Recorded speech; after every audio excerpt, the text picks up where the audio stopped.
안녕하세요, 차트키입니다. 이번 시간에는 제가 만든 소모닉 트레이딩을 조금 리뉴얼 해볼까 하는데요. 리뉴얼을 하는 이유는 기존의 영상에 설명이 되게 애매하게 돼 있어가지고 여러분들이 활용을 잘 못하시는 것 같아서입니다. 그래서 조금 더 자세하고 정교한 룰을 추가해서 소개드리고자 합니다. 우선 소모닉이라는 것은 제 닉네임인 소보로와 하모닉을 합친 단어입니다. 그리고 중의적으로 작은 하모닉이라는 뜻도 가지고 있습니다. 제가 소모닉 트레이딩이라는 방법을 개발하고 나서 리플레이 모드로 모의 매매를 해본 결과 통계적으로 승률이 62% 정도가 나오고 손익비는 평균 3.0 정도가 나옵니다. 그 말은 잃는 비율에 비해서 얻는 비율이 3배 정도 더 크다고 할 수 있겠고, 승률도 3번 중에 2번 정도가 승리고 1번 정도가 패배니까 계속해서 이 매매를 해나가면 아주 좋은 결과가 있을 거란 말이겠죠. 이때 주의할 점은 38%의 패배할 확률이 있기 때문에 이 확률이 연속해서 나와버린다면 연패를 할 수도 있습니다. 하지만 확률에 대해서 아시는 분들은 이런 좋은 방법을 수없이 많이 시도하면 결국에는 돈이 벌린다는 것을 잘 알고 계실 겁니다. 연패에 개의치 마시고 계속해서 기계적으로 매매하는 것이 중요합니다. 자, 이 방법에 대해서 익히기 전에 여러분이 알고 계셔야 할 지식들이 있는데, 첫 번째는 하모닉 패턴에 관련된 지식입니다. 하모닉 패턴에 대해서 모르시는 분들은 저희 실시간 영상인 2022년 11월 20일자 하모닉의 진실에 관하여와 구글 드라이브에 있는 하모닉 교습서를 참조해 주시면 되겠습니다. 구글 드라이브는 영상 설명란에 있는 텔레그램 주소로 들어가시면 공지에 링크가 있습니다. 그리고 피보나치 비율에 대한 지식도 필요한데 이 지식은 저희 피보나치 특강 강의 영상을 참고해 주시면 되겠습니다. 그리고 마지막으로 닐리 추세선 지식이 필요한데 닐리의 모든 지식을 익히지 못하셨더라도 닐리의 추세선 관련 지식은 익혀두시면 이 방법에 도움이 됩니다. 자, 우선 1단계입니다. 최소 1시간봉 이상에서 완성된 하모닉 패턴을 찾습니다. 최소 1시간봉 이상에서 찾는 이유는 이 하모닉 패턴보다 훨씬 더 작은 하모닉 패턴을 우리가 진입할 예정이기 때문입니다. 너무 작은 패턴을 진입하면 수수료 비율이 커지기 때문에 이렇게 1시간봉 이상에서만 찾아줍시다. 이렇게 찾은 하모닉 패턴을 앞으로 스윙 모닉이라고 지칭하겠습니다. 왜냐하면 조금 큰 관점으로 들어가서 단타에 비해 오래 포지션을 들고 있는 것을 스윙이라고 하는데 이 하모닉은 우리가 진입할 포지션에 비해서 좀 크기 때문입니다. 하지만 우리는 이 스윙 모닉에서 진입하지는 않을 겁니다. 또 주의할 점이 있는데 스윙 모닉의 X점은 확실한 고점 저점이어야 합니다. 이 차트에 나와 있는 빨간색 점들처럼 애매한 곳을 X점으로 설정하게 되면 승률이 낮아지기 때문입니다. 그리고 스윙 모닉이 완성되고 나서 A부터 D까지 혹은 C부터 D까지 부분에 추세선을 긋고 뚫리는지 확인하셔야 합니다. 추세선을 긋는 방법은 1, 2 추세선을 따르고 조금 디테일하게는 이 강의의 뒷부분에 설명하게 될 추세선 긋는 방법을 참조해 주시면 되겠습니다. 이렇게 스윙 모닉을 그리고 추세선을 확인하는 이유는 확실하게 추세가 반대 방향으로 바뀌었는지 확인하기 위해서입니다. 그리고 3단계는 우리가 진입할 소모닉의 크기를 결정하는 단계입니다. 피보나치 서클 툴로 A부터 D까지 혹은 C부터 D까지 길이의 0.236에 해당하는 원을 그립니다. 이 크기가 우리가 진입할 소모닉의 크기입니다. 4단계는 소모닉을 설정하는 단계입니다. 추세선이 완벽하게 뚫린 부분에서 그린 원의 크기와 비슷한 사이즈의 하모닉 패턴을 발견해야 합니다. 이때 진입하고 싶어서 X점을 아무 때나 잡으시면 안되고 확실하게 단기적으로 고점, 저점이 형성되는 부분을 기준으로 잡으셔야 합니다. 하지만 X점의 후보가 여러 개 생기게 되는 경우에는 조금 헷갈리실 수도 있습니다. 이 차트에도 보시면 빨간 점이 2개가 있는데 아래에 있는 점을 기준으로 잡았습니다. 그 이유는 아래에 있는 점이 조금 더 확실한 세부 파동의 경계라고 생각되기 때문입니다. 위에 있는 점은 너무 살짝만 조정을 받았기 때문에 X점으로 잡기에 애매합니다. 5단계는 진입 단계입니다. 소모닉 패턴이 나올 것 같으면 진입가를 설정해야 됩니다. 이때 호가 양보를 필수적으로 해야 하는데 호가 양보에 대해서는 이 강의의 뒷부분에 설명드리겠습니다. 그리고 가장 중요한 것은 리스크 관리입니다. 차트를 보는 기술보다 리스크를 관리하는 게 더욱더 중요합니다.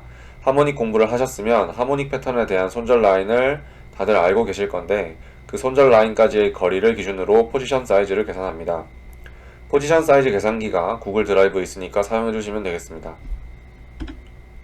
6단계는 익절 단계입니다. 1차 익절은 기존의 하모닉 익절가인 0.382가 아니고 무조건 0.618에서 하셔야 합니다.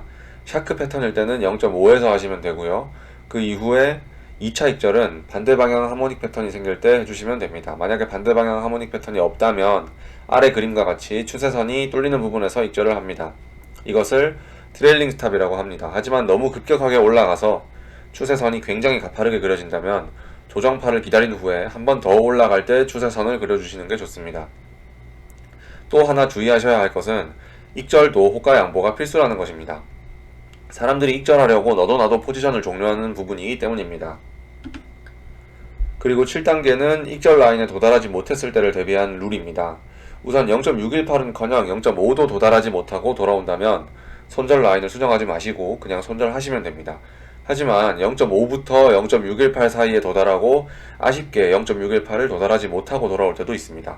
이럴 때는 어쩔 수 없습니다. 트레일링 스탑을 하거나 D점에서 스탑하시면 되겠습니다. 이때 주의해야 할 것은 손해를 보기 싫다고 본인 진입가에서 포지션을 종료하시면 안되고 정확히 D점에서 스탑하셔야 합니다. 이렇게 하는 이유는 제 통계에 기반한 것이기 때문에 지금 당장 손해보는 것 같더라도 결과적으로는 이득입니다. 이 7단계 룰이 사람을 정말 괴롭힙니다. 하지만 당장의 손해가 중요한 게 아니고 최적화된 이득이 중요한 거니까 꼭 이 룰을 지켜주세요. 여기까지가 소모닉 트레이딩입니다.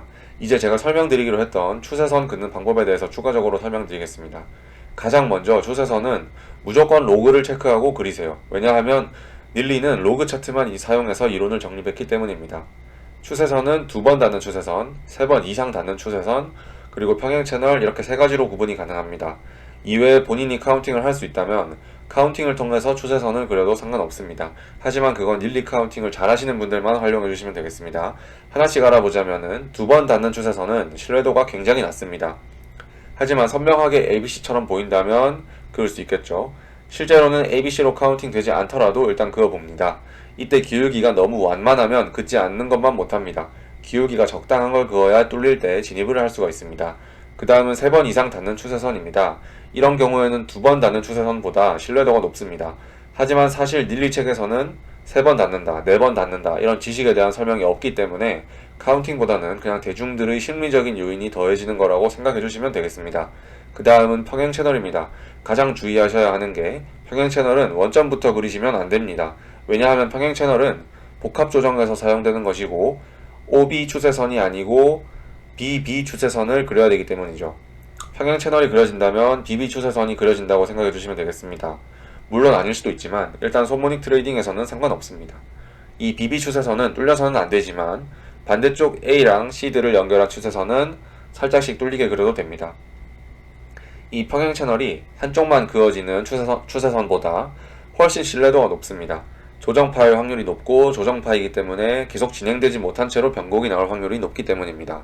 마지막으로 카운팅해서 추세선을 활용하실 생각이라면 파동을 마감시키는 임펄스, 터미널, 무제한 삼각형 등을 체크해 보시고 그 패턴들이 굉장히 선명하게 나올 경우에 2사 추세선이나 BD 추세선 등을 그려서 활용하시면 되겠습니다. 추세선에 이어 호가 양보하는 방법도 알려드리겠습니다. 아쉽게 진입이 안 된 경우를 많이 겪어보셨을 텐데 확실하게 포지션을 잡기 위해서는 호가 양보라는 걸 하게 됩니다. 각자 호가를 양보하는 방법이 다르긴 하지만 제가 통계를 낼 때는 다음과 같은 방식을 사용하였습니다. 비트 10에서 20K 정도 기준으로 1의 자리를 올림 내림을 하고 10달러를 더하거나 뺀 후에 3달러를 추가로 더하거나 빼줍니다. 30에서 40K일 때는 10달러 대신 20달러, 50에서 60K일 때는 30달러, 70에서 80K일 때는 40달러입니다. 알트에서는 조금 헷갈리실 수가 있으니 예시를 들어드리겠습니다. 예를 들면 이오스가 1.0527달러에서 롱 타점이 나왔다고 칩시다. 그러면 1의 자리에서 올림해서 1.0530을 만들고 비트의 10달러에 해당하는 0.001달러를 더해줍니다. 그리고 비트의 3달러에 해당하는 0.0003달러를 추가적으로 더해줍니다. 이러면 1.0543의 지정가를 걸어두시면 됩니다. 이게 좀 헷갈리실 수도 있는데 계속 하다보면 익숙해집니다. 이 호가 양보를 이렇게까지 하는 이유는 통계적인 것입니다. 통계적으로 30% 정도의 소모닉 타점이 호가를 양보하지 않으면 잡을 수 없다는 것으로 발견이 됐기 때문에 꼭 익숙해지셔야 되고, 만약에 본인이 진입하려는 스케일이 너무 작아서 호가 양보의 비율이 너무 크다면 중간에 있는 10, 20, 30, 40달러 이 부분을 제외하거나 조금 줄이시면 되겠습니다. 자, 그리고 마지막으로 소모닉을 할 때 주의할 점 몇 가지가 있는데, 소모닉은 타점이 잘 안 나옵니다. 그렇기 때문에 종목을 다양하게 보는 것을 추천드립니다. 코인만 보면 서로 다 커플링 되어 있기 때문에 회선이나 주식 등 다른 투자 상품으로도 종목을 늘리는 것을 추천드리고요. 제가 사용하는 빙엑스 거래소를 사용하시면 코인뿐만 아니라 나스닥 같은 지수 그리고 천연가스 원자재 환율까지 거래할 수 있습니다. 그리고 정말 마지막으로 중요한 게 있습니다. 가장 중요한 건데 조금이라도 애매하면 포지션을 진입하지 마세요. 정말 확실한 시그널만 들어가셔야 합니다. 어차피 종목은 많고 시간도 많습니다. 확실한 것만 들어가시면 그만큼 승률이 올라가니까 조심 또 조심하시길 바라겠습니다. 여기까지 소모닉 트레이딩 내용이었고 내용이 도움이 되셨다면 구독 부탁드립니다. 감사합니다.